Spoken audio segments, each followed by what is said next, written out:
मी Krishna Hariba तौलबे Miraj तानार hero तालुका मिरज जिल्हा सांगली. मी गोदरेज कंपनीचा समृद्धी वापरतो. अगोदर सारखी गोवुसा मकाचं मी वापरत होते. त्याच्यामुळं फॅट एसिड कमी लागायचं दुधी. परत दाबण काळाचा सरकीमुळं रॉ मटेरियलमुळं प्रॉब्लेम यायचा दाबण काळाला जनावरांची तब्येत. परत दुसरं म्हणजे समृद्धी वापरायला लागल्यापासून एस-एम-एफ फॅट चांगलं बसायला म्हणजे सरकीनं फॅट बसते फक्त एस-एम-एफ बसत नाही ती.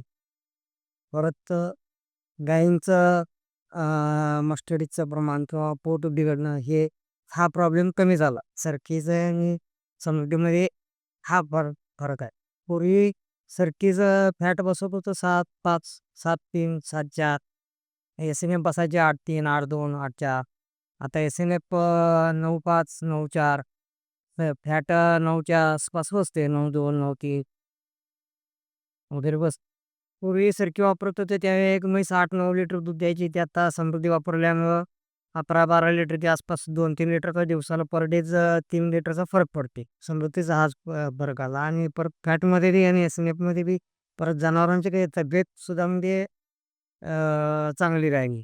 अगोदर सरकी वापरत होतो त्यावेळी जनावरांना ताप की सरकीमुळं म्हणजे टेम्परेचर कमी व्हायचं, कॅल्शियम कमी व्हायचं. आता समृद्धी वापरल्यामुळं कॅल्शियम कमी होणं किंवा चकाकी येणं म्हणजे काय म्हणजे कमी झालं म्हणजे का चकाकीचे नाले परत कॅल्शियम बी व्यवस्थित राहिलं आणि हे झालं जनावरांची तब्येत चांगली झाली. प्रॉब्लेम तेवढा काय म्हणजे डॉक्टरांना बोलवण्याची काही गरजच पडत नाही. सर्व शेतकरी बांधवांना माझी कळकळीची विनंती आहे की समृद्धी देदरेज जे आहे ते जनावरांना वापरून चांगला म्हणजे तब्येतीत किंवा आपल्या शेती धंद्याला जोडधंद्याला जनावरांचं म्हणजे पशु आहार जे देतोय ते आपण सरकी पेक्षा बाकीच्या कंपनीच्या खाद्यापेक्षा गोदरेज वापरून हे करावं.